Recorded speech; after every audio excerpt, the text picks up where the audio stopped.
Olá, graça e paz. Estamos aqui mais um dia falando sobre o livro de todo o coração, Vivendo a Plenitude do Amor ao Senhor, do Luciano Subirá. Estamos no 7º capítulo, falando sobre voltar ao primeiro amor. A maior dificuldade na conversão é ganhar o coração para Deus, e a maior dificuldade após a conversão é manter o coração com Deus. John Flavel. Nós estamos falando sobre o que é isso, né? Quando o Senhor se refere à volta ao primeiro amor, o que seria o primeiro amor? E aí nós estamos falando aqui sobre a perda, vai ser o tema de hoje. Uma boa forma de definir alguma coisa é começar entendendo o que ela é, o que ela não é. Remover o conceito falso abre espaço para a absorção do correto. O próprio Cristo lançou mão desse tipo de didática em seu ensino. Quero, portanto, apontar o que a perda do primeiro amor não é, tá? Então, alguns acham que se o primeiro amor leva ao trabalho, então a perda do primeiro amor é causada por uma diminuição de produtividade, ou seja, uma lógica reversa. Porém, de acordo com a mensagem de Jesus à igreja de Éfeso, a perda do primeiro amor não é necessariamente uma questão de relaxamento nas atividades, tá? Porque lá no começo do versículo de Apocalipse 2:2 diz assim: conheço as tuas obras, tanto o teu labor como a tua perseverança. Então, quer dizer que eles foram intensos no trabalho, né? Não parou de produzir, eles continuaram produzindo, continuaram fazendo. Então não há como presumir que os efésios tenham demonstrado queda de produtividade, tá? Há muitos crentes que mesmo tendo perdido paixão pelo Senhor, continuam dedicando-se ao trabalho, porque virou uma rotina. Porque é todo dia, eles fazem a mesma coisa, já tá ali acostumado, já sabe até como falar, como fazer, como agir. Entende? Às vezes ela não tá fazendo por amor ao Senhor, tá fazendo por fazer. E fazem o que fazem por hábito, por rotina, por medo até mesmo, por religiosidade, tá? Por interesse no galardão ou por qualquer outro motivo, tá bom? Mas não é por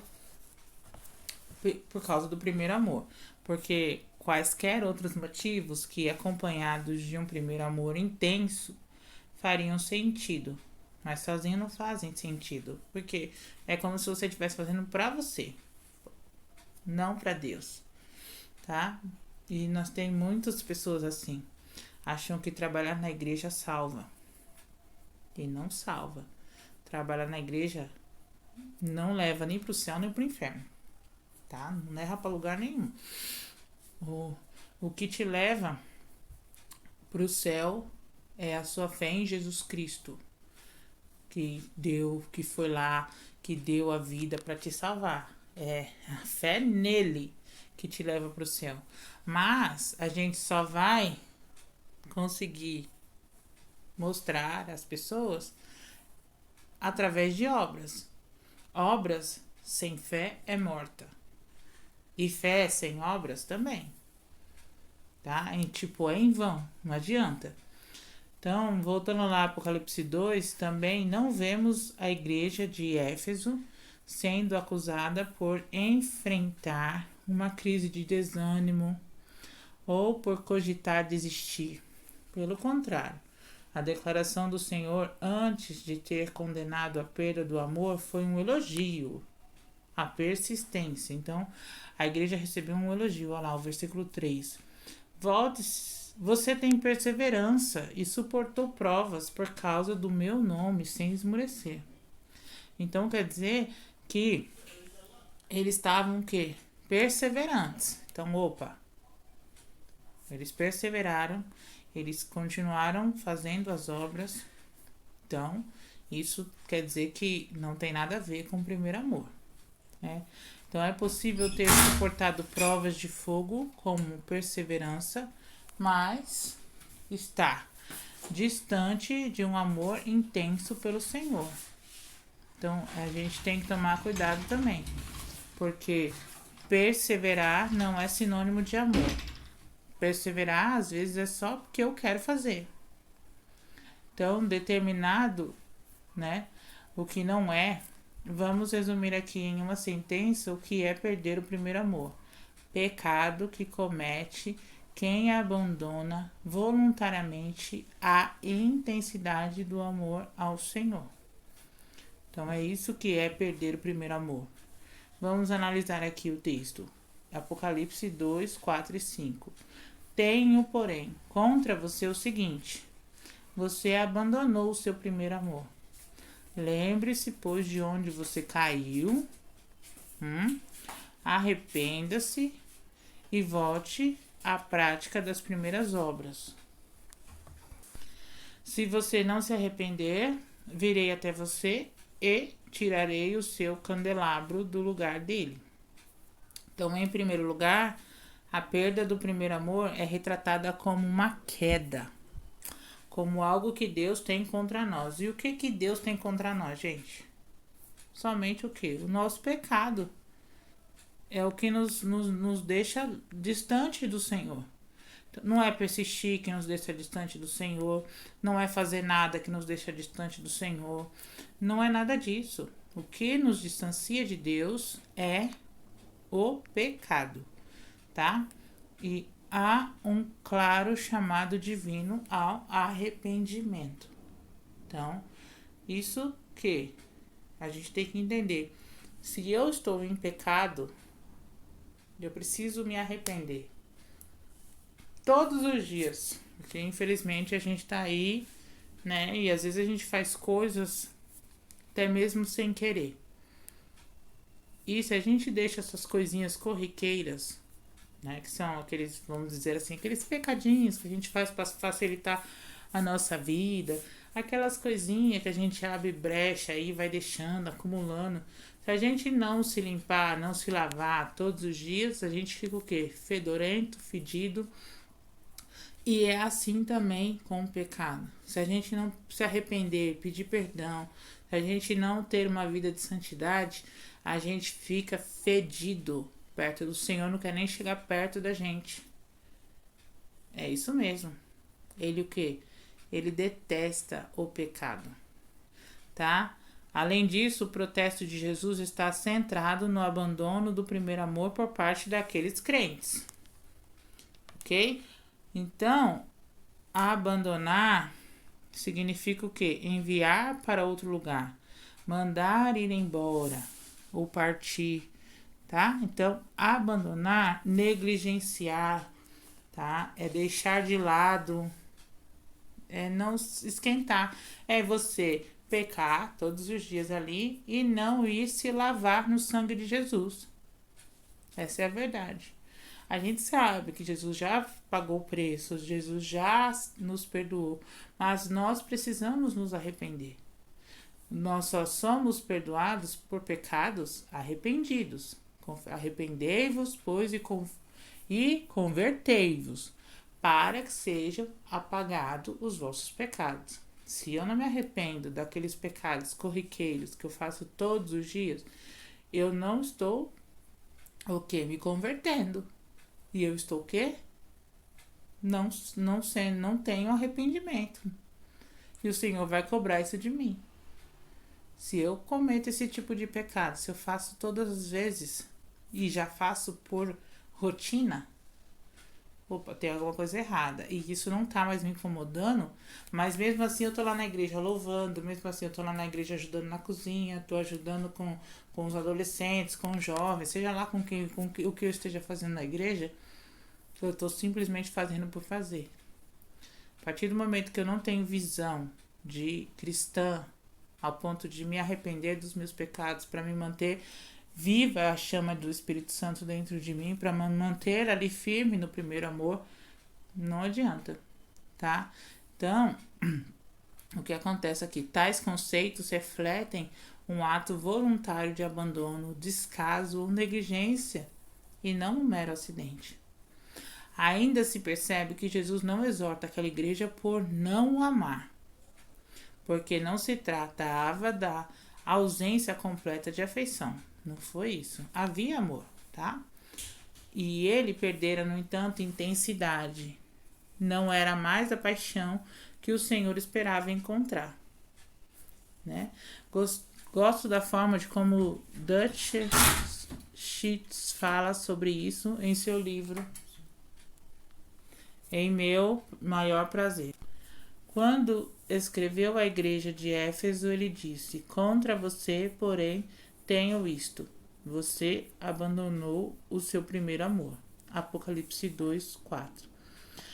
A palavra grega traduzida por primeiro nessa passagem é protos, que significa primeiro em tempo, lugar, ordem ou importância. Considerando que seria ilógico presumir que Cristo teria sido a primeira pessoa que cada um deles tinha amado, parece razoável concluir que ele estava usando a palavra no sentido de importância. Vocês abandonaram o amor que deveria ser sua prioridade. Número 1. Foi o que obviamente ele quis dizer. Então, perder o primeiro amor é pecado. Trata-se de abandono voluntário. E a grande questão é a intensidade. Lembra que a gente falou sobre isso? Como que eu amo o Senhor? Né? A gente falou sobre amor incorruptível no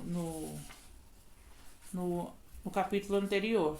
Lembra disso? Que significa que o meu amor pode ser corruptível. E entra aqui, nessa questão. Se eu amo o Senhor com amor corruptível, automaticamente eu não vou estar amando Ele como meu primeiro amor.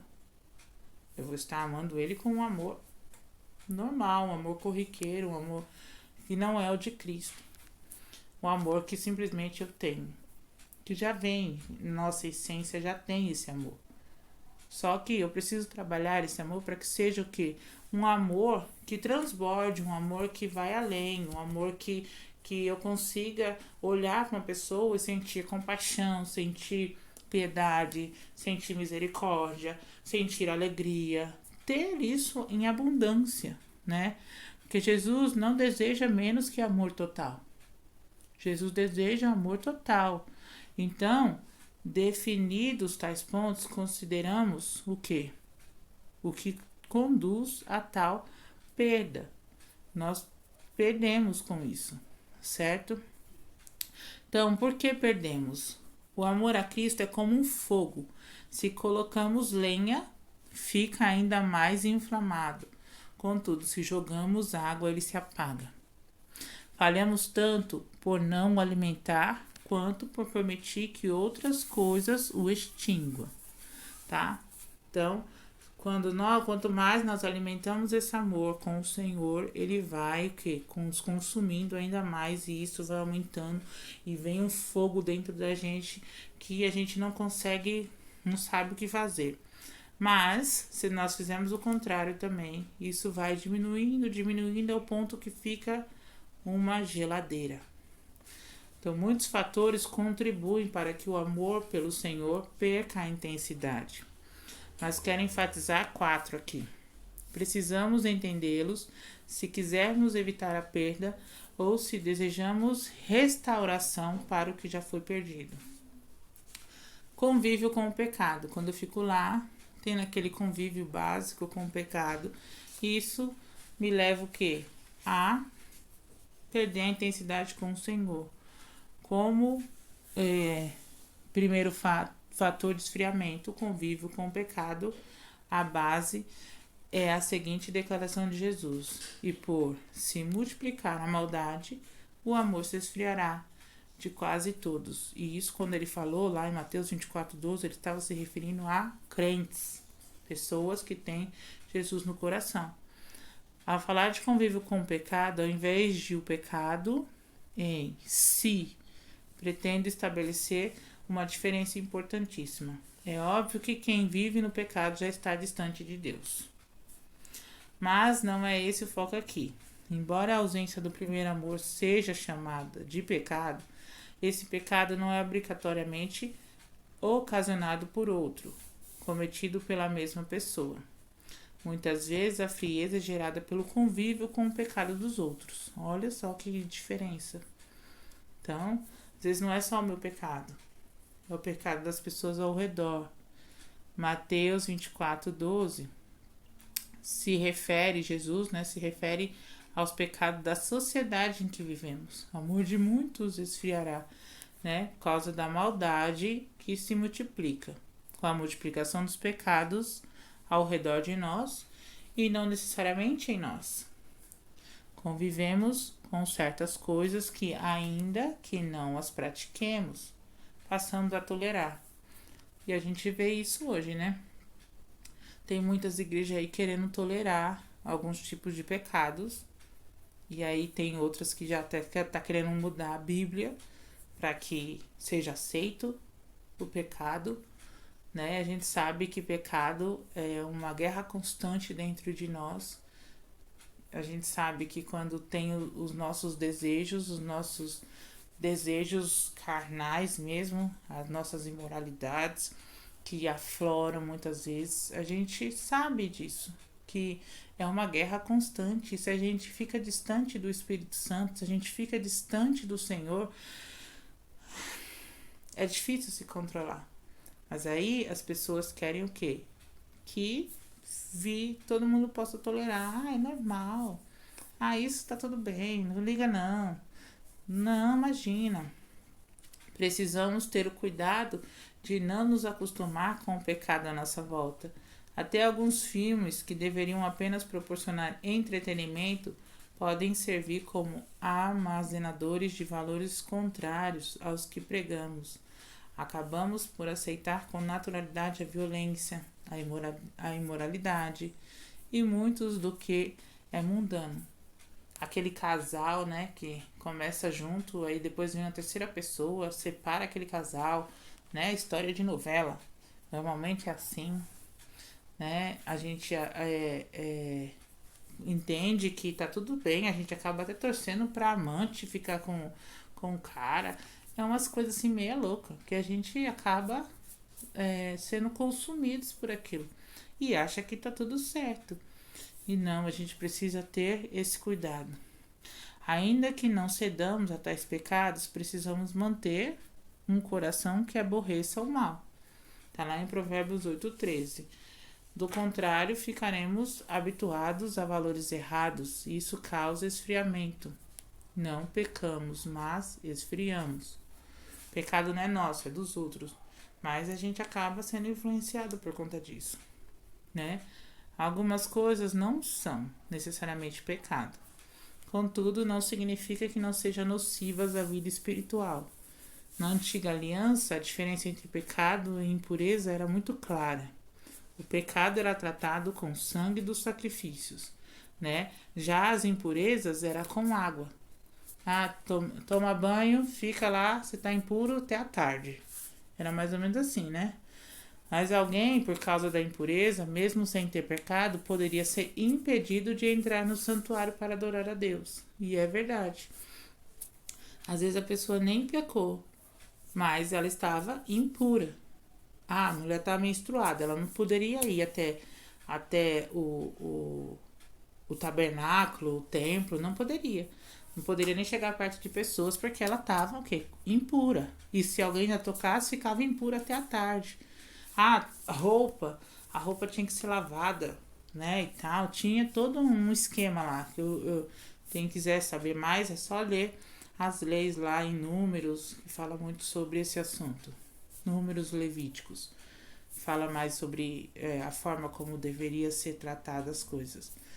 Então, por causa da impureza, poderiam ser impedidos de adorar a Deus. Então, o pecado era voluntário. E a impureza nem sempre. Se uma pessoa tivesse contato com alguém impuro, por exemplo, mesmo sem pecar, poderia ser impedido de ter contato com aquilo que era sagrado. Então precisamos nos manter puros. Às vezes a gente não quer. Eu tava conversando isso ontem com meu filho, né? Porque a gente tá tão acostumado com o vocabulário lá fora, com as coisas lá de fora, que a gente acaba esquecendo de nos manter puro. E acha que é normal. Não, mas é normal isso. Lá fora é desse jeito que fala, lá fora é desse jeito que pensa.